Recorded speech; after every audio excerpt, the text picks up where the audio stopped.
In this video, we are going to learn one of the most impressive mace moves, an often crowd favorite, the toss. Now, because this move is a little bit more advanced and requires a fair amount of control over the mace, we're going to strongly recommend that you master the techniques presented in the previous videos before you attempt to learn this move.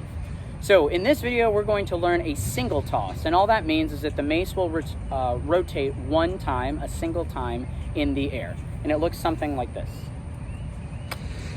So let's break down how that works. You're going to start with the mace vertical, dome pointing towards the sky, and then you'll put your hands in the position of a prop stop. So your left hand will be palm up, about belly button level. Your thumb will be on the left side of the mace, and the rest of your hand will be on the right side of the mace. Your right hand, you will have thumb down. You'll grab the screws with the palm facing to the right, like so. And then all you're going to do is you're going to push down with the right hand. Try this with me in slow motion. You're going to push down with the right hand. The mace will go into your left hand, and then you are going to want to rotate around with the left hand and try to let the mace release with the dome pointing straight at the sky. If you release off at an angle, your mace is going to move. But if you can release the mace straight up, it should travel straight up and come straight back down to you. Also, you want to make sure that you release in a vertical plane, or that you release parallel to your body in your front plane. If you rotate this way and your dome is pointing forward, the mace will go in front of you. If you release with the dome pointing behind you, the mace will obviously go behind you. So let's try this, set up like this, and we're going to try a couple of false releases just to practice. So what we'll do is we'll push down like this and then release like so. So as you see, my right hand is pushing down, and then my left hand is just guiding the mace and allowing it to release straight up. So try 2 or 3 of those on your own. 1, 2, and let's do one more. 3, making sure that the mace is straight up and down every time you go to release. Now, when you do eventually release, the goal is you want to catch the mace with both hands. Try to avoid catching one-handed. And what I'm going to encourage you to do is that when you first start to learn this move, just try to catch the mace wherever it is, regardless of if it flies in front of you, if it flies to the left, the right, behind you.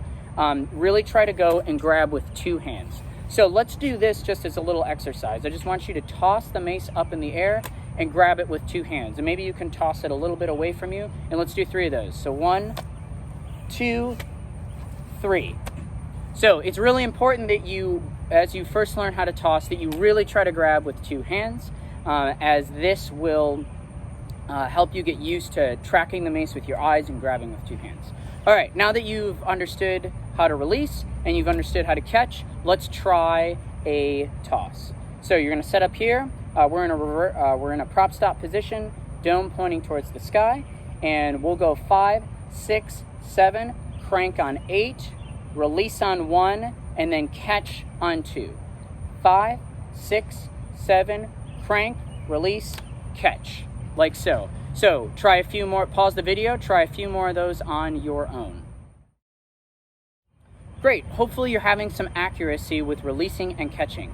Now, as you start to get comfortable releasing and catching, you're going to want to try to catch the mace in various positions. And this will require you to bring some nuance to the way that you're releasing.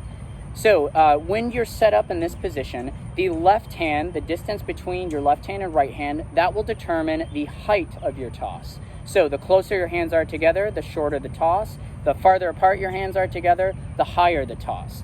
The amount of force and speed that you use with your right hand will determine the number of rotations that you get.